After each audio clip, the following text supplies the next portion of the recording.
नमस्कार दोस्तों। देखिए, आज हम बात करते हैं जो व्याख्याता भर्ती परीक्षा हिंदी के प्रश्न पत्र में मनोविज्ञान के प्रश्न पूछे गए थे उनको लेकर के।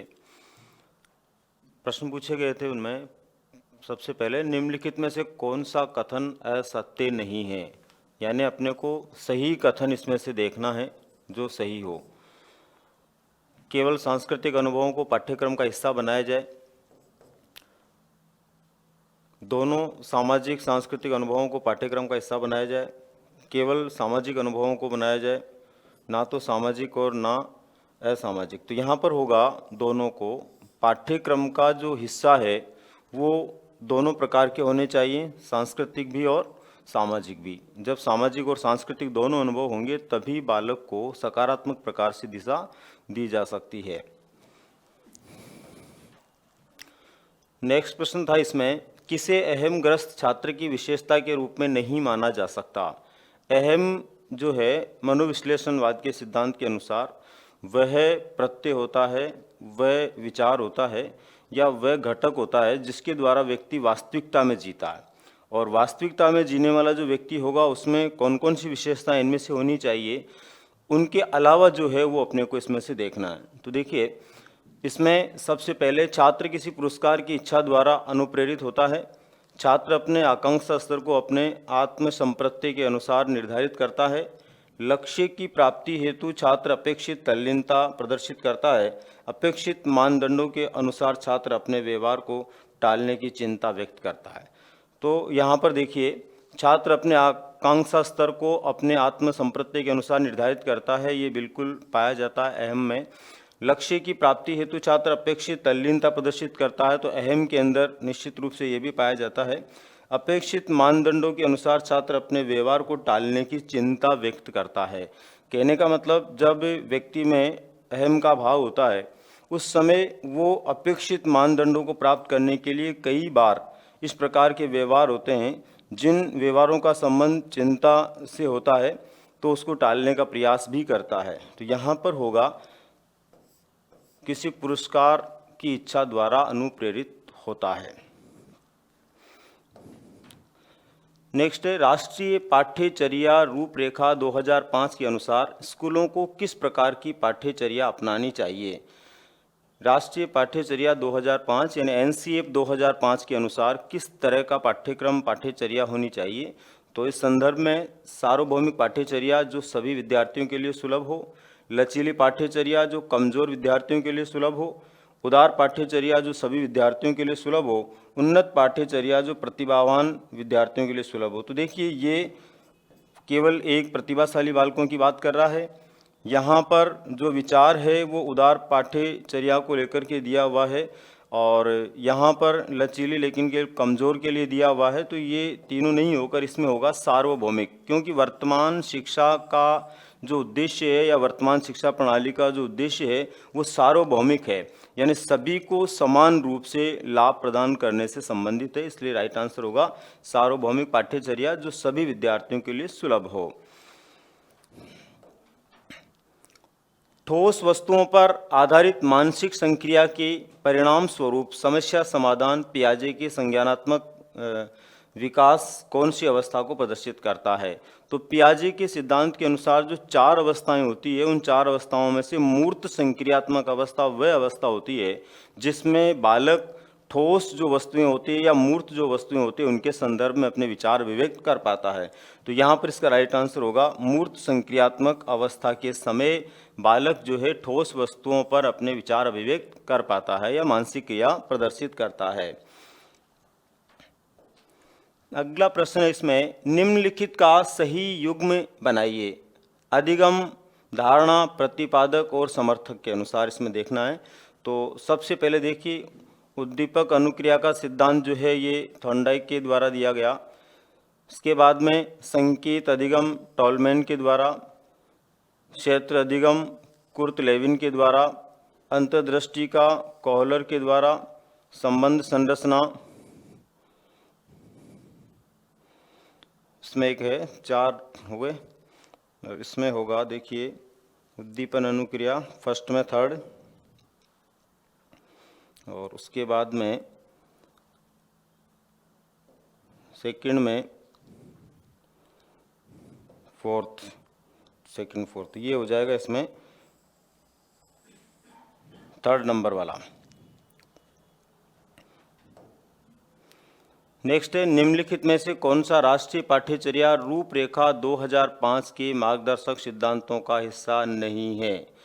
यानी इनमें से एक ऐसा है जो राष्ट्रीय पाठ्यचर्या 2005 जो है उसका हिस्सा नहीं है। तो इसमें जो दिए हुए उद्देश्य हैं उनमें से परीक्षा को अपेक्षाकृत अधिक लचीला बनाना और कक्षा गतिविधियों से जोड़ना, बिल्कुल ये इसमें है। पढ़ाई रटन प्रणाली से मुक्त हो ये सुनिश्चित करना, ये भी इसमें है। ज्ञान को स्कूल के बाहर के जीवन से जोड़ना, ये भी इसमें है। और अगला है स्कूली शिक्षा में नव उदारवाद की अवधारणा को विकसित करना, तो ये इसमें नहीं है। तो इस प्रकार से इसका आंसर हो जाएगा फोर्थ। अगला है सार्थक शाब्दिक अधिगम व धारणा किस प्रतिमान का मुख्य उद्देश्य है। शिक्षण के जो प्रतिमान हैं अलग अलग विद्वानों के द्वारा दिए गए, इनमें से जो उन्नत संगठक प्रतिमान है जिसको हम अग्रिम संगठन प्रतिमान भी बोलते हैं, और ये दिया गया डेविड आशुबेल के द्वारा। डेविड आशुबेल के द्वारा जो ये प्रतिमान दिया गया है, इस प्रतिमान में मूल रूप से जो बताया गया वो है सार्थक शाब्दिक अधिगम और धारणा के संदर्भ में। तो इसका राइट आंसर हो जाएगा उन्नत संगठक प्रतिमान। क्षेत्र सिद्धांत के अंतर्गत संज्ञानात्मक संरचना पर्यायवाची है। देखो क्षेत्र सिद्धांत जो है ये कुर्ट लेविन के द्वारा दिया गया है, और कुर्ट लेविन के द्वारा जो ये सिद्धांत दिया गया है उसमें इन्होंने जो संरचना का स्वरूप माना है वो व्यक्ति और पर्यावरण दोनों को माना है, व्यक्ति को ही माना और पर्यावरण को ही माना। तो यहाँ पर इस प्रश्न के अनुसार जो है हम अगर संज्ञानात्मक संरचना का एक स्वरूप मानते हैं या पर्याय मानते हैं तो यहाँ पर होगा मूल रूप से पर्यावरण, और व्यक्ति का जो है ये भी इसमें हो सकता है, दोनों स्थितियाँ पर ज़्यादा इसमें सही उत्तर होगा पर्यावरण का। सीखना ज्ञान के निर्माण की एक प्रक्रिया है, यह कथन किस परिप्रेक्ष्य का प्रतिनिधित्व करता है। यानी सीखना ज्ञान के निर्माण की एक प्रक्रिया है, और सीखने के द्वारा जो ज्ञान बनता है उसके द्वारा व्यक्ति के व्यवहार में परिवर्तन आता है, क्योंकि सीखना उसको हम मनोविज्ञान की भाषा में अधिगम के रूप में जानते हैं, और अधिगम जो है व्यवहारात्मक परिवर्तन के परिप्रेक्ष्य में देखा जाता है, इसलिए इसका राइट आंसर होगा व्यवहारात्मक परिप्रेक्ष्य का। देखिए एक इसमें एनसीएफ को लेकर के प्रश्न पूछा गया है, समानता गुणवत्ता परिमाण को भारतीय शिक्षा का दुराग्रहीय त्रिकोण किसने कहा था। तो भारतीय शिक्षा के लिए ये जो दुराग्रहीय त्रिकोण शब्द काम में लिया गया, ये लिया गया श्री जेपी नायक के द्वारा। तो इसका राइट आंसर हो जाएगा श्री जेपी नायक। अगला इसमें है सही मिलान कीजिए संज्ञानवादी अवधारणा और मुख्य प्रवर्तक के अनुसार। तो इसमें देखिए अभिग्राही अधिगम जो होता है ये आशुबेल का है, और यहाँ पर जो है फर्स्ट नंबर पर ही अपने को ये प्राप्त हो रहा है, तो उसका राइट आंसर हो जाएगा फर्स्ट, यानी कि आशुबेल का हो गया अभिग्राही, और इसके बाद में ये सतही वाला हो गया फेरेंस मर्टन का, और इसके बाद में थर्ड नंबर का जो है ये हो गया अपने बैरी जिम रमेन का, और विकासवाद का जो है ये पियाजे का। इस तरह से राइट आंसर हो गया इसमें फर्स्ट। निम्नलिखित में से किसे एक प्रणाली के रूप में नहीं देखा जा सकता, किसे एक प्रणाली के रूप में नहीं देखा जा सकता। तो देखिए मूल्यांकन एक प्रणाली के रूप में है, विद्यालय एक प्रणाली के रूप में है, प्रशासन एक प्रणाली के रूप में होता है, पुस्तकालय जो है यहाँ पर होगा जो प्रणाली के रूप में नहीं देखा जाएगा। इसमें मूल्यांकन प्रणाली होती है अपने आप में, और विद्यालय भी एक प्रणाली के रूप में है, प्रशासन भी एक प्रणाली के रूप में है।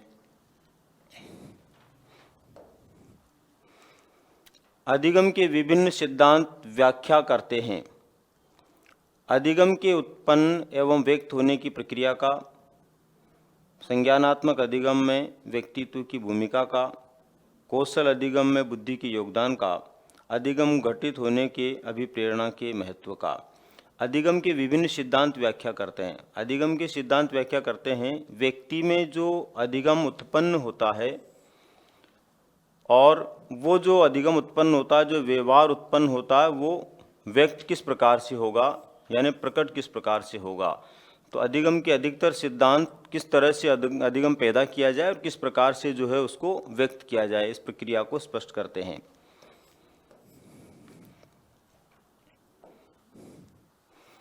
शिक्षा मनोविज्ञान की विषय वस्तु की व्याख्या के लिए उपयुक्त पद है। शिक्षा मनोविज्ञान की विषय वस्तु की व्याख्या के लिए सबसे उपयुक्त पद की यदि बात करें हम, तो स्टीफन के अनुसार हम मानते हैं, स्टीफन ने कहा है कि बालक के क्रमबद्ध शैक्षिक विकास के अध्ययन को हम क्या कहते हैं, शिक्षा मनोविज्ञान कहते हैं। तो यहाँ पर होगा विकासशीलता का। एक बालक में जो विकास की गति होती है, विकासशीलता होती है, वो जो है शिक्षा मनोविज्ञान की विषय वस्तु के रूप में सर्वोत्तम पद के रूप में देखा जाएगा। निम्नलिखित में से कौन प्रभुत्ववादी अनुदेशनात्मक आव्यूह का प्रकार नहीं है? प्रभुत्ववादी का मतलब होता है जिसमें शिक्षक की भूमिका महत्वपूर्ण होती है। तो यहाँ पर पाठ प्रदर्शन में शिक्षक की भूमिका महत्वपूर्ण होती है, व्याख्यान में शिक्षक की भूमिका महत्वपूर्ण होती है, अनुवर्ग शिक्षण में होती है। तो योजना जो है ये इसमें नहीं होगा, क्योंकि योजना बाल केंद्रित होती है और इसके अंदर जो शिक्षक की भूमिका के साथ साथ बालक भी महत्वपूर्ण चर होता है। संज्ञान का अर्थ है, संज्ञान जो है इसका अर्थ क्या है? संज्ञान को लेकर के जो है पियाजे ने भी अपना संज्ञानात्मक विकास का सिद्धांत दिया है और ब्रूनर ने भी इसमें अपना विचार दिया है। तो ब्रूनर के अनुसार यदि हम बात करते हैं तो ब्रूनर ने माना है कि कर्म यानी कार्य के द्वारा या क्रिया के द्वारा, मनोविज्ञान की भाषा में क्रिया के द्वारा और भाषा के माध्यम से, क्रिया और भाषा के माध्यम से जब व्यक्ति स्वयं को और दुनिया को समझता है तो वही संज्ञान है। तो यहाँ पर ब्रूनर के अनुसार होगा क्रिया व भाषा के माध्यम से स्वयं और दुनिया को समझना। नेक्स्ट प्रश्न इसमें, एक छात्र हिंदी कविता की आलोचनात्मक व्याख्या प्रस्तुत कर लेता है, उसका यह अधिगम व्यवहार किस अनुक्षेत्र में रखा जा सकता है? संज्ञानात्मक अनुक्षेत्र, भावात्मक, मनोगतिक अनुक्षेत्र, भावात्मक अनुक्षेत्र। तो यहाँ पर होगा संज्ञानात्मक एवं भावात्मक अनुक्षेत्र, यानी संज्ञानात्मक और भावात्मक दोनों जो पक्ष हैं उनके आधार पर वह आलोचनात्मक प्रकार से जो है व्याख्या प्रस्तुत कर पाएगा। कक्षा शिक्षण के संदर्भ में अधिगम एवं अभिप्रेरणा, कक्षा शिक्षण के संदर्भ में अधिगम एवं अभिप्रेरणा उत्पन्न करने के लिए किस प्रकार की जानकारी अपेक्षित नहीं है? परिस्थिति चर, छात्र और शिक्षक चर ये आवश्यक हैं। तो विद्यालय में सेवा के लिए स्वीकृत नियम जो है ये आवश्यक नहीं है। तो इसका राइट आंसर होगा फर्स्ट। आभासी अनुभव किसके माध्यम से बेहतर दिया जा सकता है? आभासी अनुभव जो है वो किसके माध्यम से बेहतर दिया जा सकता है? आभासी अनुभव का मतलब होता है जब भी हम किसी मॉडल के माध्यम से किसी भी विषय वस्तु को स्पष्ट करने का प्रयास करते हैं तो वहाँ पर आभासी जो है अनुभव होता है बालकों को। जैसे ग्लोब के माध्यम से पृथ्वी की गतियों के बारे में हम बताते हैं तो वहाँ पर आभासी अनुभव करवाया जाता है। तो यहाँ पर आभासी अनुभव को लेकर के यदि मॉडल की बात करें हम तो मॉडल इसमें होता प्रतिमान। तो यहाँ पर राइट आंसर होगा प्रतिमान। ज्ञान तभी उपयोगी है जब वह स्वयं के निरीक्षण के द्वारा प्राप्त किया गया हो। ज्ञान तभी उपयोगी है जब वह स्वयं के निरीक्षण के द्वारा प्राप्त किया गया हो, ये सिद्धांत है। तो ह्यूरिस्टिक विधि में ऐसा बताया गया है। ह्यूरिस्टिक विधि जो कि आर्मस्ट्रांग के द्वारा दी गई है उसमें बताया गया है कि जब एक बालक को खुद को खोजी के रूप में प्रस्तुत किया जाता है तो वो स्वयं अन्वेषण के द्वारा सीखता है और वो ज्ञान उसके लिए और ज़्यादा स्थायी और अच्छा होता है। सीखने के लिए सीखना, जो सीखा है उसे छोड़ने की और दोबारा सीखने की तत्परता, नई परिस्थितियों के प्रति लचीले व रचनात्मक तरीके से प्रतिक्रिया व्यक्त करने की महत्वपूर्ण प्रक्रिया पर जोर डालने की आवश्यकता है। यह महत्वपूर्ण उद्देश्य है। तो ये महत्वपूर्ण उद्देश्य राष्ट्रीय पाठ्यचर्या रूपरेखा 2005 का, राष्ट्रीय पाठ्यचर्या 2005 की जो प्रस्तावना है मूल रूप से उसमें इस प्रकार का भाव अभिव्यक्त किया गया है कि इन उद्देश्यों की पूर्ति के लिए जो है ये पाठ्यचर्या निर्मित की जा रही है। नेक्स्ट इसमें है अस्मिता के विकास के लिए सबसे महत्वपूर्ण समय है। अस्मिता का मतलब जो है किसमें सबसे ज़्यादा ये भाव पैदा होता है, कौन सी अवस्था में इस प्रकार का भाव पैदा होता है, तो ये किशोरावस्था में पैदा होने वाला भाव है। अपनी स्वयं की जो रक्षा होती है, या यूँ मान के चलिए अपनी लाज शर्म जो होती है उससे जुड़ी हुई जो रक्षा होती है, उसको अस्मिता के नाम से हम जानते हैं। तो ये किशोरावस्था में पैदा होने वाला भाव है। नेक्स्ट क्वेश्चन इसमें देखो, निम्नलिखित में से कौन मुद्रित सामग्री का एक प्रकार नहीं है? मुद्रित सामग्री का एक प्रकार नहीं है मीन्स जो इनमें से मौखिक सामग्री होगी वो इसमें आएगी। तो कैटलॉग मुद्रित होता है, ये एनसाइक्लोपीडिया मुद्रित होता है, अनुशिक्षिकीय मुद्रित है, तो बुलेटिन जो है इसके अंदर होगा जो मुद्रित सामग्री का एक उदाहरण नहीं है। अगला है, साक्षात मानव संसाधन विकास मंत्रालय द्वारा आईसीटी सूचना एवं संप्रेषण तकनीक पर लाई गई यह है एक वन स्टॉप पोर्टल योजना है। निम्नलिखित में कौन सा एक संप्रेषण का प्रकार नहीं है? यानी विभिन्न प्रकार से जो संप्रेषण होता है उसमें से इनमें से कोई ऐसा प्रकार है जो संप्रेषण का नहीं है। अंतर्व्यक्तिक संप्रेषण, स्व संप्रेषण, वैध संप्रेषण, लोक संप्रेषण। तो देखिए, अंतर्व्यक्तिक संप्रेषण होता है, लोक संप्रेषण होता है। यहाँ पर स्व संप्रेषण और वैध संप्रेषण इन दोनों में कन्फ्यूजन है। बाकी इन दोनों की स्थिति में यदि हम बात करें तो वैध संप्रेषण अभी इसमें अपन उत्तर मान रहे हैं, इन दोनों में से हो सकता है ना, तो अपने को ध्यान रखना वैध संप्रेषण फिलहाल। सूचना एवं संप्रेषण तकनीकी द्वारा शिक्षा एक राष्ट्रीय अभियान के संदर्भ में कौन सा कथन असत्य नहीं है? असत्य नहीं है मीन्स अपने को सत्य कथन ढूंढना है। किताबी ज्ञान को समाप्त करना, ई विषय वस्तु का उत्पादन, विद्यालयों को तकनीकी के क्षेत्र से बाहर रखना, जैविक उपस्थिति प्रमाण। तो सूचना एवं संप्रेषण तकनीक द्वारा शिक्षा का जो राष्ट्रीय अभियान है उसका उद्देश्य है ई विषय वस्तु का उत्पादन। मैसिव ओपन ऑनलाइन कोर्सेज के लिए भारतीय माध्यम है। मैसिव ओपन ऑनलाइन कोर्सेज जिसको मॉक के नाम से जनरली जाना जाता है और वर्तमान में बहुत फेमस प्रकार का एक पत्राचार से या दूरस्थ शिक्षा प्रणाली का एक विकास किया गया है। इसके लिए भारतीय परिवेश में स्वयं नामक इसकी विषय वस्तु को प्राप्त करने का एक संसाधन बनाया गया है जिसको स्वयं नाम दिया गया है। निम्नलिखित में से कौन प्रणाली के पहलू का तत्व नहीं है? तो प्रणाली जो होती है उसमें आधा प्रक्रिया प्रतिपुष्टि होती है, अध्ययन जो है प्रणाली का एक पहलू नहीं होता, तो इसमें हो जाएगा अध्ययन। अगला है, निम्नलिखित में से कौन संप्रेषण प्रक्रिया का तत्व नहीं है? तो देखो, संप्रेषण प्रक्रिया में गंतव्य होता है, संदेश होता है, संप्रेषक होता है, संदर्भ नहीं होता।